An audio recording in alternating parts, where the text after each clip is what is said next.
Have you ever had one of those really profound moments, maybe a sudden insight, crystal clear, or this intense feeling through your whole body, or just this sense of connection that kind of reshaped everything? Yeah, those moments that just stop you in your tracks. Exactly. And what if those powerful shifts that kind of often described in, ancient mystical traditions could actually be understood, like measured and maybe even safely guided using modern science? That's a fascinating question. Well, that's our deep dive for you today. We're exploring Kundalini Reimagined, and specifically, we're going to unpack this really paradigm-shifting model. It's proposed by Mr. Shahryar Ghiasi, called the Neuro-Somatic Integration Matrix. You'll hear us call it NSIM. Right. Now, traditionally, Kundalini awakening is seen as this, transformative psycho-spiritual journey, but let's be honest, it's faced some big hurdles. Super subjective. Right, definitely subjective. And there are documented safety risks, which is serious. Plus, it's always lacked a clear scientific framework. And that's exactly where this NSIM model steps in. It really promises to bridge that gap, ancient wisdom, modern understanding. Okay. So instead of these vague kind of esoteric concepts like energy, NSIM aims to redefine the whole Kundalini phenomenon through validated neurophysiological processes. Meaning moving towards stuff we can actually pin down, like measurable biological indicators, interventions that are real-time and guided by that data, and crucially robust safety protocols. Okay. So this is where it gets really interesting then. We're shifting from something intangible to things we can actually observe and measure. Precisely. That's the goal. All right, let's unpack this a bit more. For listeners who might be newer to this, what exactly is Kundalini awakening, and why has science been, so hesitant to even touch it? Okay, so Kundalini awakening, or KA as it's often called, is fundamentally described as a type of spiritually transformative experience, an STE. STE, got it. And these are often marked by pretty intense psychophysiological stuff happening. People consistently report things like sensations of heat rising up the body, involuntary movements, they're called kriyas. Kriyas, yeah, I've heard of those.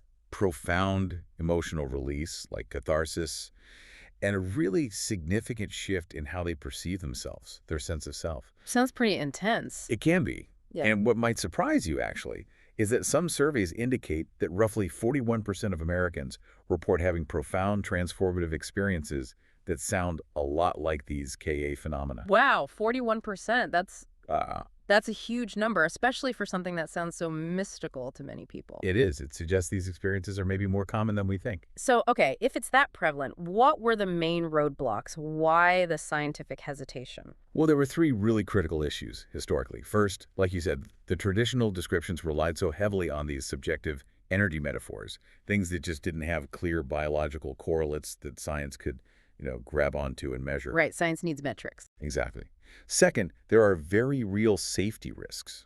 You can't ignore reports of things like psychosis-like symptoms or extreme shifts in the body's automatic functions, what we call autonomic dysregulation. Those are serious concerns. It's definitely serious. And third, there's just been this lack of standardized protocols for helping people integrate these powerful experiences. So many individuals were left feeling kind of overwhelmed or lost afterwards. Yeah. Right, which makes sense because for centuries we've heard about it mostly from tantric traditions, right? This idea of a dormant serpent power rising up the spine through these energy channels, the sushumna, and activating psychoenergetic centers, the chakras. It's all very metaphorical language. It is very metaphorical. But, and this is the key point, NSIM leverages, if we look at it now, contemporary neuroscience is actually revealing some striking parallels. Parallels between the experiences people report, the phenomenology of KA, and things we can measure.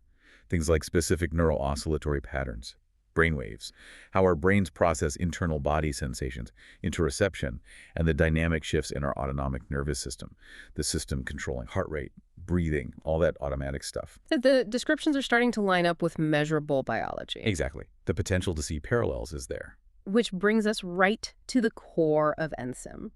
How does it actually make that jump? How does it go from those ancient descriptions to a clear scientific mechanism? How does it redefine this energy? So the NSIM paradigm does this really brilliantly, I think. It replaces that vague idea of Kundalini energy with three specific, empirically measurable biological processes. Okay, what are they? First, remember those common reports? Yeah. Rising heat, tingling sensations. NSIM correlates those with what it calls spinal supraspinal feedback loops. This is basically about how your spinal cord and your brain are talking to each other about sensations coming from inside your body, what scientists call interoceptive signaling. Okay, internal body talk. Pretty much. And studies using fMRI, functional MRI, have actually shown increased activity, like a bold-D signal increase over 30% in a brain region called the insular cortex. That's kind of the brain's main hub for internal sensing. And this increased activity happens right when people report feeling those thermal sensations in Ka-like states.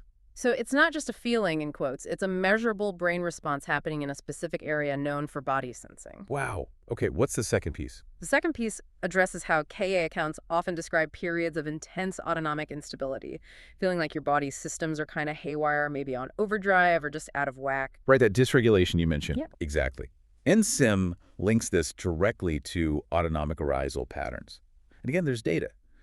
Studies using salivary biomarkers measuring things like the stress hormone cortisol, or alpha amylase, have shown a significant reduction in cortisol, like negative 28.3%, which is statistically significant, during practices designed to stimulate Ka.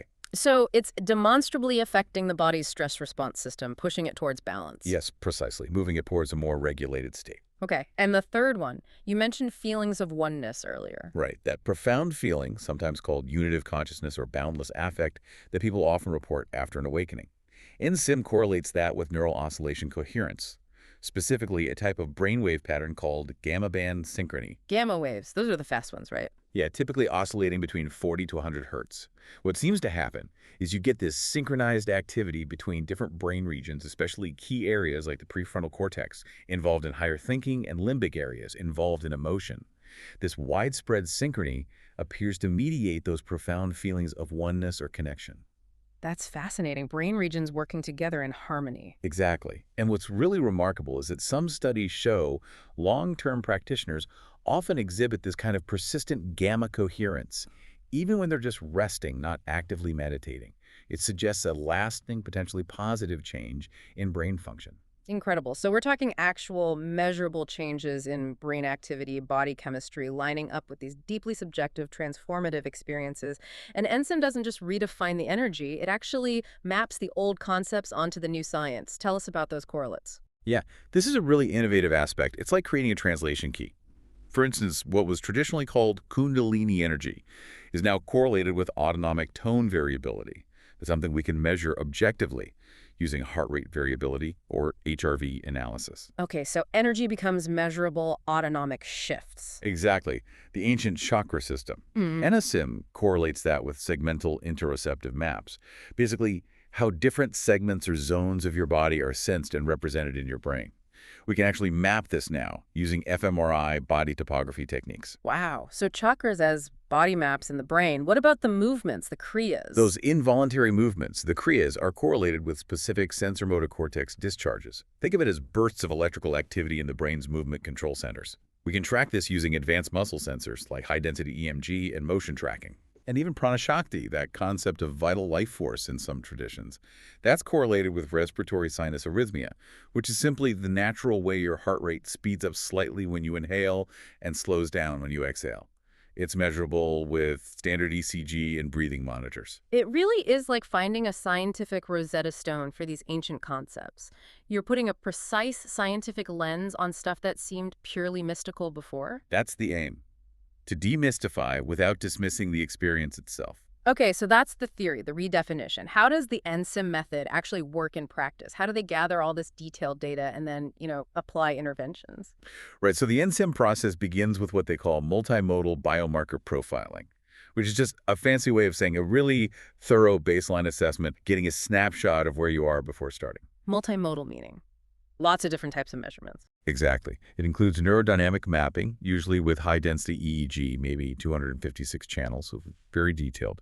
They look at your baseline brain activity, especially things like that gamma coherence we talked about, to see if your brain patterns suggest you're ready for this kind of integration work. They need to see prefrontal limbic communication is quick, maybe a lag less than 10 milliseconds. Okay, so brain readiness check. What else? They also do autonomic assessments, measuring salivary cortisol and alpha amylase, like we mentioned, plus heart rate variability, HRV analysis, to get a clear picture of your body's stress and relaxation responses. Makes sense. Stress levels are important. Definitely. And then, interestingly, they also use ultrasound elastography. This technique actually maps physical tension, identifying areas of chronic muscle constriction or myofascial tightness in your body. The idea is these physical patterns can be linked to psychological or energetic blockages. Huh. Mapping body tension, too. Very holistic. It is. And finally, there's psychometric evaluation. Using standardized questionnaires like the Kundalini Awakening Scale, KAS, and the Perceived Stress Scale, PSS, to get psychological baselines and track changes over time. So it's a really deep, comprehensive look at your whole system, brain, body, stress, tension, psychology, before anything intervention-wise even starts. Exactly, laying a very detailed foundation. Okay, so once they have all that baseline data, how do they actually facilitate the experience? What are the interventions? That's where the phase-lock neuromodulation protocol comes in. The key here is closed loop. Closed loop, meaning it adapts in real time. Precisely. It delivers different interventions in stages, but these interventions are precisely timed and adjusted based on your body's real-time biological signals, the biomarkers they're tracking. And it has safety features built right in. Okay, tell me about the stages. There are three main stages. Stage 1 is stabilization. This is usually pretty brief, maybe 5 to 10 minutes. They use a very gentle form of electrical stimulation, like low-intensity transcranial alternating current stimulation, TACS, usually around 4 mA. It's tuned to your individual alpha frequency that's a specific brainwave associated with relaxation. So gentle brainwave, nudging to relax. Kind of, yeah. The goal is to get a measurable drop in cortisol, say more than 15%, and an increase in measures of nervous system balance, like high-frequency HRV, maybe over 25%. And there are strict safety limits. If your HRV ratio, like the LFHF ratio, drops below 0.75, suggesting too much stress activation, the system automatically stops that stage. Got it. A serious safety net right from the start. Okay, what about the activation part? How do they actually start to stimulate that traditional Kundalini-like experience? That's stage 2, activation. This part's longer, maybe 30 to 45 minutes. Here, they use focused PEMF pulsed electromagnetic fields, typically between 50 to 100 microteslas. These fields are applied to specific spinal segments, often cited in traditional texts, like around C7 down to L1. Applying magnetic fields to the spine. Interesting. How do they monitor that? During this stage, the biomarker feedback includes using thermal imaging cameras to detect subtle heat patterns emerging on the skin, specifically along dermatomes, which are skin areas linked to specific spinal nerves. This is thought to correlate with those internal rising sensations. So watching for heat signatures that match the internal feelings. Exactly. And again, safety is absolutely paramount. There are strict termination criteria. If your core body temperature goes above 38.3 degrees Celsius or your heart rate jumps above 130 beats per minute, the system automatically shuts down the activation. It's designed to prevent overwhelm.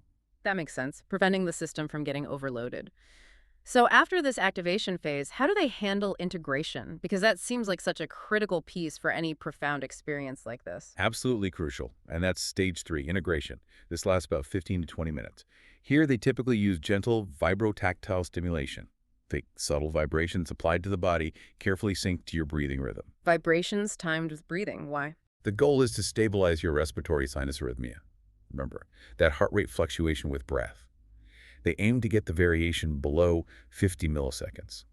It essentially helps to soothe and regulate your nervous system, bringing your whole system into a state of calm coherence after the intensity of the activation stage. It helps ground the experience. Grounding and stabilizing.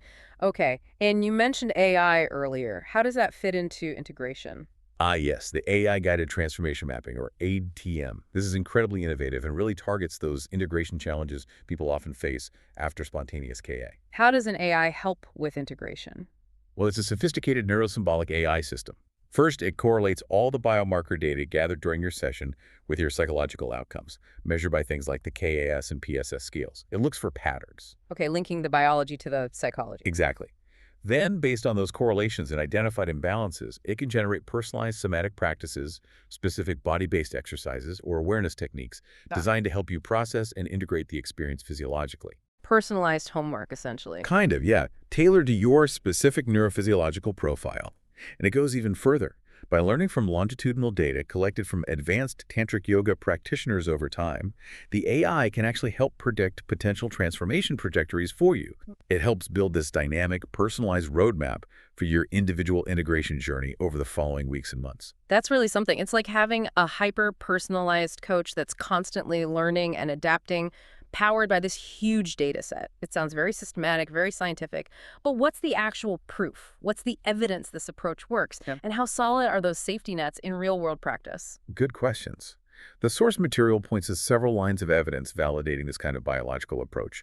For example, focusing on autonomic regulation, studies on Kundalini yoga practitioners, which NSIM draws inspiration from, showed that immediate significant cortisol reduction we talked about, negative 24.7% in one study, statistically significant.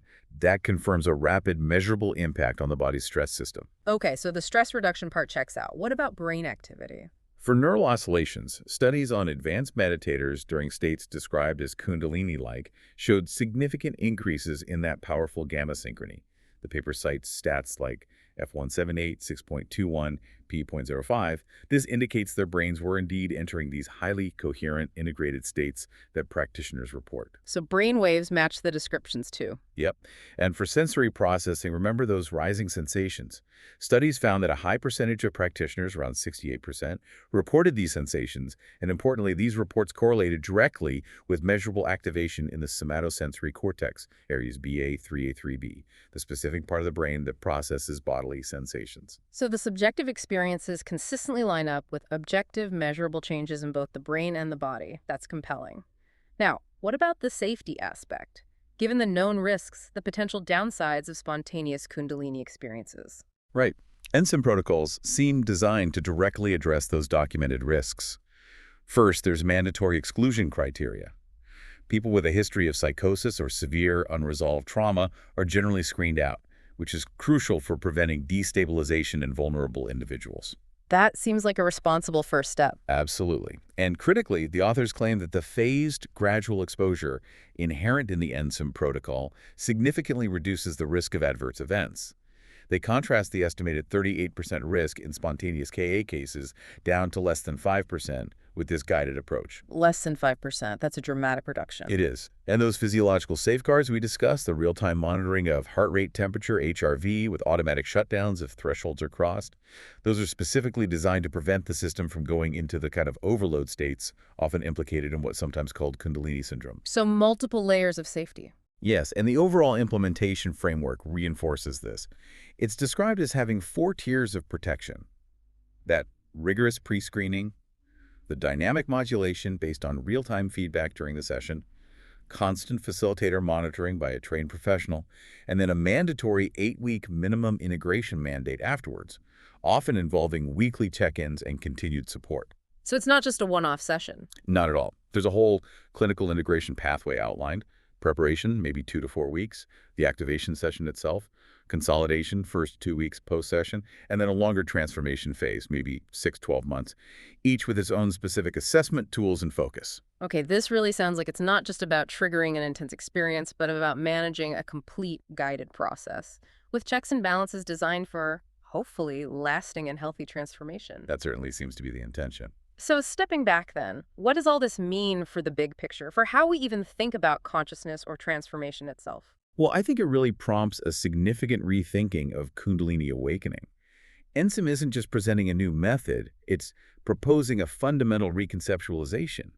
It aims to shift our view of KA from being this unpredictable, somewhat mystical spiritual event to seeing it as an orchestrated neuroplasticity process. Orchestrated neuroplasticity, Mhm. meaning the brain and body changing in a guided way. Exactly. It's a potentially huge paradigm shift in how we approach profound personal transformation, bringing it into the realm of neurobiology and psychophysiology. So getting rid of the vague energy talk and replacing it with defined neural networks and physiological processes, this really seems to bring science right into the heart of something previously considered purely spiritual or esoteric. That's the core idea. And it leads to some key conceptual shifts. From chakras to neural networks, where traditional chakra locations and functions start to map onto specific segmental interceptive hubs in the nervous system, like that potential link between the heart chakra concept and the brain's anterior cingulate cortex, which is involved in emotion and empathy. From kriyas to sensory-motor integration, where those involuntary movements are understood not as random energy bursts, but as reflections of temporary shifts in brain control pathways, like corticothalamic loops becoming less inhibited as the nervous system reorganizes itself. Makes sense. Brain rewiring manifesting physically. And from concepts like grace or Shaktipat initiation, the idea of transmission from a guru, potentially aligning with how targeted neuromodulation techniques like transcranial stimulation can actually entrain or guide brainwave activity, particularly synchronizing those important prefrontal oscillations. Wow, that's quite a leap in interpretation, grounding it all in brain science. And it sounds like this approach also tackles that critical problem you mentioned earlier, integration, making sure people don't just have an intense experience but actually benefit from it long term. Yes, it absolutely aims to address that. Crucially, the NSIM framework seems to directly respond to observations, like those by clinicians such as Lawrence Edwards, who have noted that many difficulties associated with Kundalini experiences stem not from the intensity of the experience itself, but from insufficient integration afterwards. Right, the what now problem. Exactly.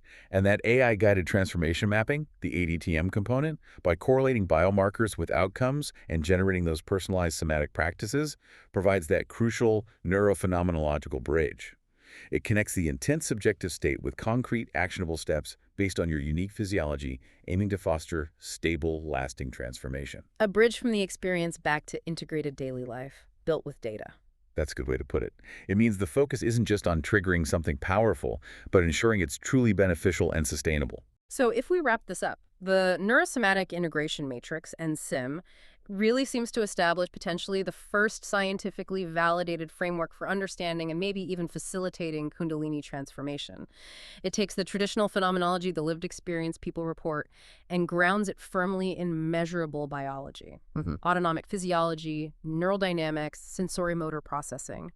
And in doing so, it aims to resolve some of the biggest historical challenges in this area, issues of safety, subjectivity, reproducibility, and that all-important integration piece. It feels like it's taking the mystery out of the mystical, maybe not to diminish it, but to understand it much more deeply. I think that's a fair summary. It represents a significant potential step forward, opening up new avenues for both research and maybe even therapeutic application down the line. And the authors see more work ahead, right? Oh, absolutely. The source material suggests clear future research directions. Things like further validating the specific stimulation parameters in larger, more rigorous controlled trials, establishing clearer biomarker thresholds that might apply across different demographics, and continuing to refine those AI integration algorithms with even more longitudinal data. There's still plenty to explore.